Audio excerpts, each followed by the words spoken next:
사랑하는 여러분, 참으로 행복하고 좋은 날입니다. 우리 마음 정돈하고 우리 하나님 아버지께 예배드리겠습니다. 사도신경으로 우리의 신앙을 고백합니다. 전능하사 하나님 아버지를 내가 믿사오며 그 외아들 우리 주 예수 그리스도를 믿사오니 이는 성령으로 잉태하사 동정녀 마리에게 나시고 본디오 빌라도에게 고난을 받으사 십자가에 못 박혀 죽으시고 장사한 지 사흘 만에 죽은 자 가운데서 다시 살아나시며 하늘에 오르사 전능하신 하나님 우편에 앉아 계시다가 저희로서 산자와 심판하러 오시리라. 성령을 믿사오며 거룩한 공예와 신도가 서로 교통하는 것과 죄를 사하여 주시는 것과 몸이 다시 사는 것과 영원히 사는 것을 믿사옵나이다. 아멘. 살아계신 아버지 하나님, 머리를 숙여 주님의 이름 앞에 꿇어 앉아 예배를 드립니다. 아버지 하나님, 이 시간에 성령님으로 충만케 하여 주옵소서. 우리들의 심정이 예수님의 마음을 본받아서 온유하고 겸손한 마음 되어줄 수 있게 하여 주시고 오로지 주님 앞에 집중할 수 있는 시간 되게 하여 주옵소서. 감사드리며 살아계신 예수님의 이름 받들어 기도하옵나이다. 아멘. 찬양하겠습니다.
오늘 같이 은혜를 나눌 하나님의 말씀은 사도행전 11장 25절, 26절 2절 되겠습니다.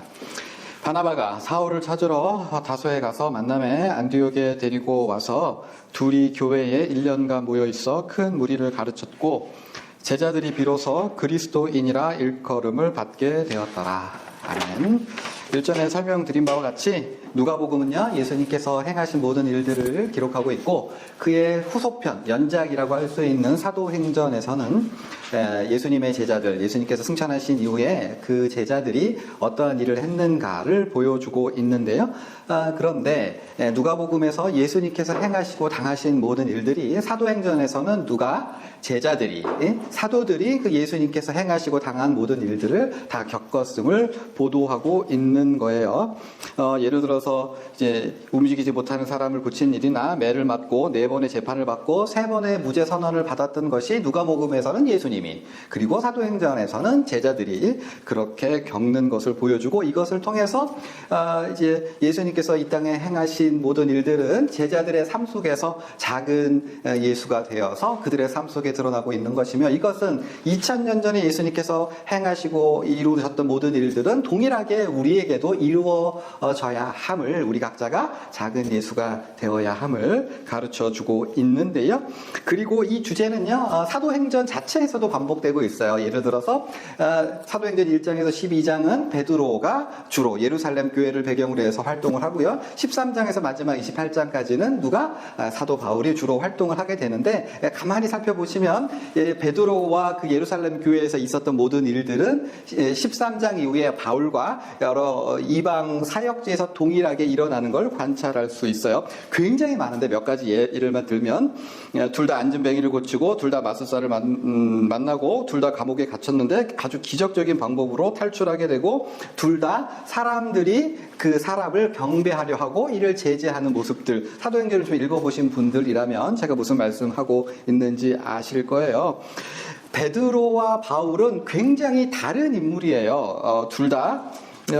베드로는 3년간 예수님과 동고동락한 예수님의 수제자고 촌동네 출신 골수 보수 유대인이고, 그리고 반면에 바울은 예수님을 만나 뵌 적도 없는 사람이고 열렬한 핍박자였고 대도시 출신 상류층의 진보적인 헬라어를 자유자재로 말할 수 있는 초엘리트였고 로마 시민권을 가졌던 거죠. 굉장히 다른 두 인물, 아주 극단적인 대조를 이루는 두 인물이 동일한 역사, 동일한 일을 겪었음을 통해서 어떠한 사람이라도 똑같이 예수님의 작은 예수로서 이 땅에서 살아가야 함을 우리에게 보여주고 있는 건데요. 그런데 재미있게도 이 베드로와 사도 바울이 사역하는 그 방식에서 아주 독특하게 다른 면이 있어요. 하나님께서 이 두 사람을 사용하실 때 아주 다른 방식으로 사용하는 걸 볼 수 있는데요. 먼저 베드로를 한번 생각해 보겠습니다. 베드로는 1장을 보면 완전 멋있게 등장합니다. 12 문도들 앞에 딱 서가지고 이제까지 어떠한 일이 있었고 앞으로 우리는 이런 일을 해야 할 거고 우리 기도합시다 하면서 이제 새로운 12번째 그 가론 유다를 대신해서 새로운 인물을 뽑는 그러한 설교, 그리고 초대교회를 이끌어가는 아주 결정적인 역할을 합니다. 오순절 때 설교 한 번 했더니 몇 명이? 3,000명이 돌아오고요. 다시 또 안전뱅이를 고치고 다시 또 설교를 했더니 몇 명? 5,000명이 주께로 돌아옵니다. 아주 막 눈부신 활동을 하는 거죠. 그러다가 6장에 가게 되면 헬라파 유대인과 그리고 히브리파 유대인 간에 갈등이 생겨나기 시작해요. 근데 이때로부터 죄송합니다. 베드로 사도님 좀 망가지기 시작합니다.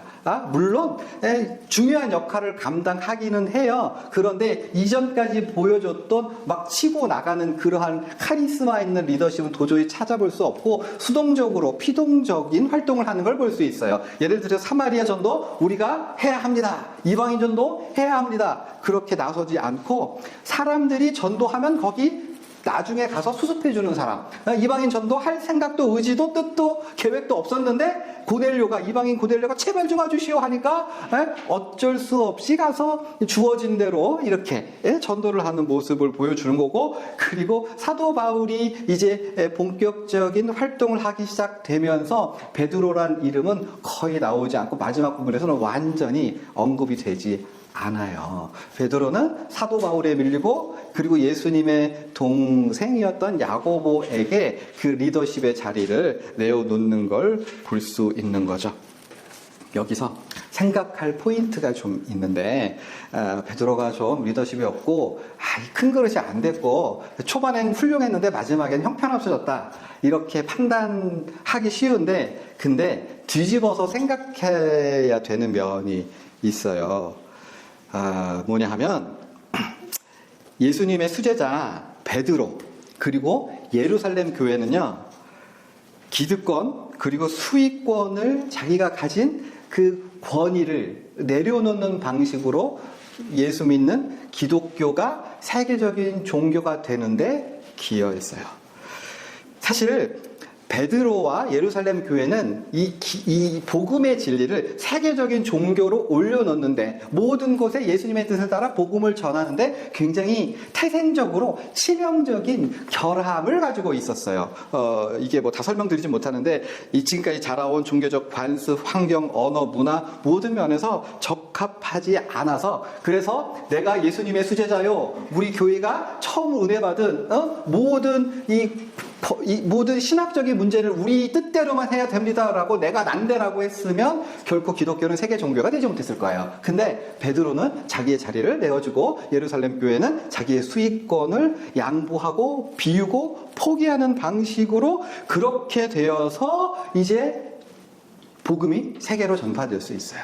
아이들이 자라나면 아버지는 엄마는 뭐를 자기의 자리를 선택의 여지를 어렸을 때는 회초리 때려가면 으악 윽박지르고 혼내는 방식으로 양육했지만 애들이 커나갈수록 점점 아버지는 선택권을 자녀들에게 물론 줘야 되고 내가 할아버지가 되면 아들이나 딸이 선택하는 걸 쫓아가지고 지지해주고 그들이 바로 세워질수록 하는 거. 높은 자리에 있는 정치 지도자들, 교회 목사님들은 그저 그만 좀 하시고 내려오시오라고 사람들이 수근수근 하기 전에 뭐 해야 돼요? 자리에서 내려와야 되는 거죠. 왜 자기 아들한테 교회를 물러주고 내가 아니면 안 돼! 라고 주장을 해서 걸림돌이 되고 마는 것이. 우리가 배워야 할 아주 중요한 포인트 중에 하나는 가진 것을 포기하고 내어줌을 통해서 예수님의 뜻을 이룰 수 있어야 한다는 것. 저는 베드로가 5,000명, 3,000명 전도했던 것보다 훨씬 더 위대한 선택은 예수님의 뜻이 무엇인가를 가만히 살펴보다가 이거는 내가 아니구나라고 생각이 들 때 양보하고 물러서고 사람들을 세워주는 것이야말로 진짜 세계 종교가 되게 하는데 결정적인 기여를 했던 거죠. 가장 훌륭한 일은 내가 난데 하지 아니하고 이전까지는 내가 진짜 눈부신 활동을 했지만 그래 그거는 고이 마음속에 접어두고 이제는 바울이 활동을 해야지 바나바가 활동을 해야지 안디옥 교회가 활동을 해야지 하면서 수익권을 내려놓아야 한다는 것. 자 그리고 이제 두 번째로 사도 바울로 말할 것 같으면 여러분도 어떻게 생각할지 모르는데 처음부터 아주 심각한 뿌리 깊은 좌절을 맛보아야 하는 사람이었어요. 다메섹 도상에서 예수님을 만나고 그 인생이 완전히 바뀌었죠. 그 예수님을 믿고 복음을 받아들이는 순간 그는 불이 되어서 뭐 했어요? 복음을 전했어요. 뜨겁게. 바울은 불이었어요. 가는 데마다 막 열정에 타올라서 복음을 전하지 않으면 건들 수 없는 그런 열정으로 복음을 전했는데 다메섹의 사역은 예수 믿는 사람은 하나도 안 늘어나고 죽이겠다는 사람만 생겨났어요. 열매가 없었던 것 같아요. 그러니까 이제 다메섹에서 사역을 계속하면 사도 바울이 꼼짝없이 죽겠구나. 그래가지고 제자들이 어떻게 합니까? 바구니에다 감춰가지고 이제 예루살렘에 가서 좀 어떻게 좀 해보거라. 그래서 예루살렘에 갔어요. 근데 사람들이 받아들여주지를 않아. 저 사람은 핍박했던 사람인데 우리가 어떻게 믿겠어? 바나바가 중재를 해서 겨우 이제 예루살렘 교회에서 받아주긴 했는데 근데 거기서도 뭐예요? 뜨거운 사람이니까 복음을 전했지. 근데 싸움만 일어나. 바울 때문에 내가 예수 믿었어 하는 사람은 눈을 씻고 봐도 찾아볼 수 없고 내가 저 바울을 죽여야 밥을 먹겠소 라고 하는 사람들은 부지기수로 생겨나는 거예요. 그래서 예루살렘 교회에서 보니까 사도 바울이 와가지고 교회가 부흥했어요? 성장했어요? 사람들의 칭찬을 들어요? 아니요. 그냥 뭐만 생겨요? 분란만 생겨요. 사도 바울이 죽게 생겼어요. 그러니까 좀 재미있게 얘기하면 예루살렘 교회에서는 저 골치통이 어떻게 좀 해보자. 그래가지고 차비를 내줘가지고 뭐를 내줘서? 차비를 내줘서 가이사로로 보냈다가 그리고 고향 땅 어디? 다소로 보냅니다. 그리고서 연락을 다 끊어요. 이게 성경은 얘기해 주지 않아요. 어쩌면 사도 바울에게 핍박을 받았던 가족들에 대한 상처가 치유되지 않았는지, 아니면 사도 바울이 너무 문제를 일으키고 분란을 일으키고 싸움을 일으키고 사람들한테 비난을 먹게 되니까 저 사람은 없는 게 낫겠다라고 했는지, 아니면 사도 바울이 로마 주의권도 있고 학식도 높고 아는 것도 많고 너무너무 똑똑하니까 재수가 없어가지고 참 이게 보고 싶지 않네 이랬는지는 모르겠으나, 어쨌든 분명한 것은 예루살렘 교회는 사도 바울과의 관계를 단절했고, 그래서 사도 바울은 자기 고향 땅 홀로 그곳에서 몇 년을 있었을까요? 10년을 있었어요. 10년. 근데 사도 바울을 연구하는 사람들은요, 이 사도 바울이 이 다소에서 자기 고향에서 10년 동안 무엇을 했는지 찾아볼 수가 없어. 그래서 학자들은 이 10년의 기간을 침묵의 10년이라고 이름을 붙여요. 도대체 물론 전도를 했을 것 같은데 아무런 흔적을 찾아볼 수가 없어요. 아마도 복음을 전했겠지요. 근데 그 열매가, 교회가 세워지거나 많은 사람들이 죽게 돌아오거나 해서 거기에 교회가 세워졌거나 무슨 새로운 물결이 일어나거나 하지 않았어요. 그거에 대한 간접적인 증거가 오늘 본문에 있는데, 바나바가 다소에 사울을 찾으러 갔다라고 표현돼 있죠. 여기서 찾으러라고 하는 표현은 이게 수소문했다는 표현이에요. 수소문. 어디 영락교회 목사나 분당 우리교회 목사님을 우리가 만나러 가려면 수소문해야 될 필요는 없죠. 워낙 큰 교회니까 거기 큰 교회 가면 되지만, 그러나 사도 바울은 이 다소에서의 사역이 별것 아니고 열매가 없었기 때문에 도대체 어디 있는 거야? 라고 찾아가야 될 만큼 그 활동이 미미했어, 열매가 미미했던 걸로 보이는 거죠. 이제껏 그러니까 예루살렘에까지 3년, 그리고 다소에서 고향 땅에 가서 10년 동안 바울은 아마도 그 뜨거운 열정의 반대길에서 아주 깊은 절망감을, 나는 왜 전도만 하면 사람들이 죽이라 그러고, 왜 나는 사람들이 피하고, 왜 사람들이 나를 인정하지 않고, 내가 진짜 정확하게 예수의 복음을 전하는데 사람들은 이상하다고 그러고 뭐 엉뚱한 소리 한다고 그러고 받아들이지 않고 나를 이렇게 미워할까라고 하는 절망감과 몇 년 동안 13년을 싸워야 했던 것으로 보입니다. 그러던 어느 날 누가요? 바나바, 성령에 충만하고 믿음이 좋았던 바나바가 바울을 찾아가서 불러다가, 어디서? 안디옥에서 나 혼자 힘으로 이 사람들을 가르치는 게 너무 힘들다. 바나바가 왜 예루살렘 교회에서 사도를 불러내지 않고 이제 관계를 끊었던 바울을 불렀는지를 설명하는 건 너무 길어서 설명드리진 않지만, 아주 바나바는 탁월한 선택을 했고, 그래서 이제 바울은 어디에서? 안디옥에서 물 만난 고기처럼 사역을 하고 단 1년 만에 아주 큰 결실을 얻게 되는데, 그 결실을 이끌어서 오늘 본문에 뭐라고 하고 있습니까? 제자들이 비로소 누구라고? 그리스도인이라 일컬음을 받았대요. 그리스도인이라 일컬음을 받았다라고 하는데, 이 의미는 좀 설명을 드려야 될 것 같아요. 여기서 보면, 여기 사용된 그리스도인을 원문으로 보면 크리스티아누스예요. 크리스티아누스,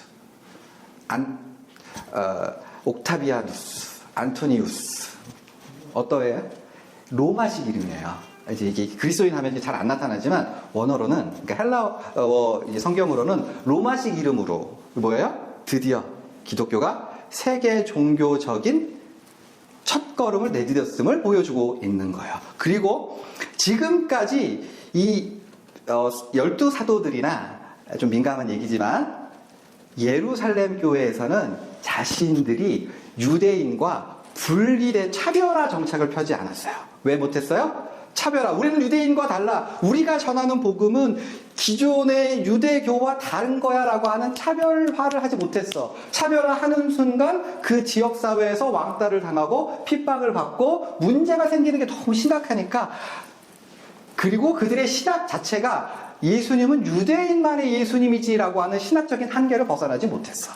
근데 사도 바울은 헬라파 유대인으로서 정확히 우리가 가진 복음은 온 이방인들을 유대인과 헬라인과 로마인을 구별하지 않는 세계 종교로서의 종교임을 가지고 있었고, 정확하게 그렇게 가르쳐서 사람들이 이제 안디옥에 생긴 교인들을 볼 때, 아, 이거는 유대교 아니야. 이거는 이방인이나 헬라인이나 로마인을 가리지 않는 예수를 따르는 사람들이야 라고 하는 것이 인식이 생겨난 거죠. 드디어 예루살렘 교회가, 그리고 12사도가 하지 못했었던, 그 한계로 인해서 못했었던 세계 종교로서의 첫걸음을 어디에서? 안디옥에서 뗄 수 있었고, 그 이름에 명실상부하게 안디옥 교회는 예루살렘 교회가 못했던 일, 이방 선교지의 전초 기지가 될 수 있었던 거예요.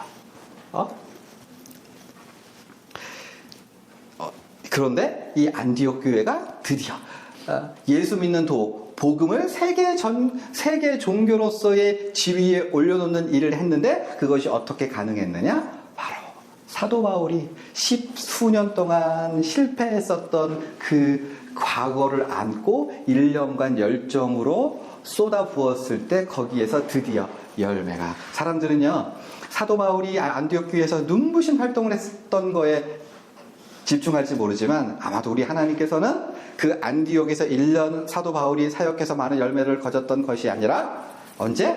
그 자리 바로 전까지 13년을 고통하면서 복음을 신학적으로, 경험적으로 준비했었던 것, 자기의 복음을 잘 정리했었던 것, 자기가 실패했었던 것을 노하우로 삼았었던 것을 우리 하나님은 훨씬 더 귀하게 보지 않았을까요? 사람들은 안디옥에서의 바울을 보면서 찬사를 보냈겠지만, 우리 하나님께서는 거기까지 이르도록 견디어왔던 바울의 노고를 칭찬했을 거라고 저는 생각합니다. 오늘 설교 좀 길었죠? 설교를 마무리합니다. 사랑하는 여러분, 하나님께서 베드로를 어떻게 사용하셨고 바울을 어떻게 사용하셨나요? 한편으로는 자기의 자리와 기득권을 내려놓음을 통해서, 내가 이거 내려놓아야 되는 거 아닌가? 내가 이거 포기해야 되는 거 아닌가? 내가 지금 잘못 길을 가로막고 있는 거 아닌가? 괜히 자리만 차지하고 있는 거 아닌가? 내가 할 수 있는 거 아니라 다른 사람한테 양보해야 되는 거 아닌가? 라고 하는 방식을 통해서 다른 한편으로는 좌절의 시간을 견디어내며 하나님께서 쓰실 때까지 준비하고 기다리고 예비하는 과정을 통해서 역사하셨어요. 그래서 우리가 내려놓고 포기해야 될 건 뭔지, 혹은 참고 견뎌야 할 것이 무엇인지를 잘 분별하고 모든 일에 주께 합당하게 행하여 모든 선한 일에 많은 열매를 맺을 수 있는 저와 여러분 되기를 바랍니다. 아멘. 기도하시죠.